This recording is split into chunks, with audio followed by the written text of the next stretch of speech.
ಏನೋ ಸ್ಟೂಡೆಂಟ್ಸ್ ಎಲ್ಲ ಬರೋದ್ ಲೇಟ್ ಆಗ್ತೈತೆ. ಇವನ್ ಬಂದಿದ್ದೆ ಫ್ರೀ ಫೈರ್ ಆಡ್ತಾ ಇದ್ದಾನೆ. ಆಡ್ಬಿಟ್ಟು ಏನ್ ಹೇಳ್ತಾ ಇದ್ದಾನೆ ಗೊತ್ತಾ? ಬ್ರೋ ನಾನಂತೂ ಸಿಕ್ಕಾಕೊಂಡಿನಿ ಬ್ರೋ. ಹಲೋ ಬಾಯ್ ಖಲೇಗಾ ಫ್ರೀ ಫೈರ್. ಇವನ್ ಬಂದ ಬ್ಯಾಟ್ರಿ ಪ್ರಾಬ್ಲಮ್ ಇತ್ತು, ರೀಪ್ಲೇಸ್ ಮಾಡ್ಬೇಕಾಗಿತ್ತು. ಡಿಸ್ಪ್ಲೇನೇ ಹಾಳು ಮಾಡ್ಬಿಟ್ಟ ಪಾಪ.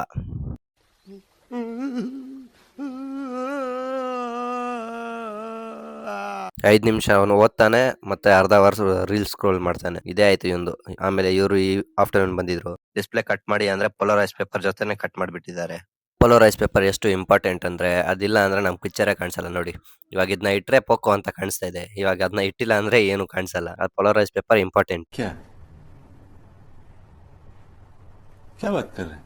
ಈವ್ನಿಂಗ್ ಇವ್ರು ಬರ್ತಾರಲ್ಲ, ಸೊ ಇವ್ರು ಒಂದು ಹೆಡ್ಫೋನ್ ತಗೊಂಡ್ಬಂದಿದ್ದು ಸಿ ಪಿನ್ ತೆಗಿಬೇಕು ಅಂತ ಹೇಳ್ತಾ ಇದ್ರು. ಪಾಪ ಹೀಟ್ ಮಾಡ್ತಾ ಇದ್ದಾರೆ, ಬೋರ್ಡ್ ಜೊತೆ ಇಟ್ಕೊಂಡ್ಬಿಟ್ಟು ತೆಗಿಯಕ್ ಟ್ರೈ ಮಾಡ್ತಾ ಇದ್ರೆ ಬರ್ತಾ ಇರ್ಲಿಲ್ಲ. ಆಮೇಲೆ ಹೇಳ್ಕೊಟ್ಟೆ. ಇವ್ರದ್ದು ಒಂದ್ ಫೋನ್ ಇತ್ತು, ಅದನ್ನ ರೆಡಿ ಮಾಡ್ತಾ ಇದ್ರು. ಇವ್ರದ್ದು ಒಂದ್ ಫೋನ್ ಇತ್ತು, ಅದನ್ನು ರೆಡಿ ಮಾಡಿದ್ರು ಇವ್ರು. ಇಬ್ರು ರೆಡಿ ಮಾಡಿದ್ಮೇಲೆ ಅಲ್ಲಿಂದ ಹೊರಟ್ವಿ ಮನೆಗೆ. ಅವ್ರಿಗೆ ಜಯದೇವ್ ಹತ್ರ ಡ್ರಾಪ್ ಮಾಡಿದೆ. ಆಮೇಲೆ ನಾನ್ ಬಂದೆ. ನಮ್ ಫ್ರೆಂಡ್ ಇವಂದು ಬರ್ತ್ಡೇ ಇತ್ತಲ್ಲ, ಸೊ ಇವತ್ ಪಾರ್ಟಿ ಇನ್ನೇನೆ ಕೊಡಕ್ ಆಗಿಲ್ಲ, ಅದಕ್ಕೆ ಇವತ್ ಕೊಟ್ಟಿದ್ದಾನೆ ಅಷ್ಟೇ. ಅವಧಿಗೆ ಮತ್ತೆ ನಾಡ್ಸಿಗೋಣ. ಬಾಯ್.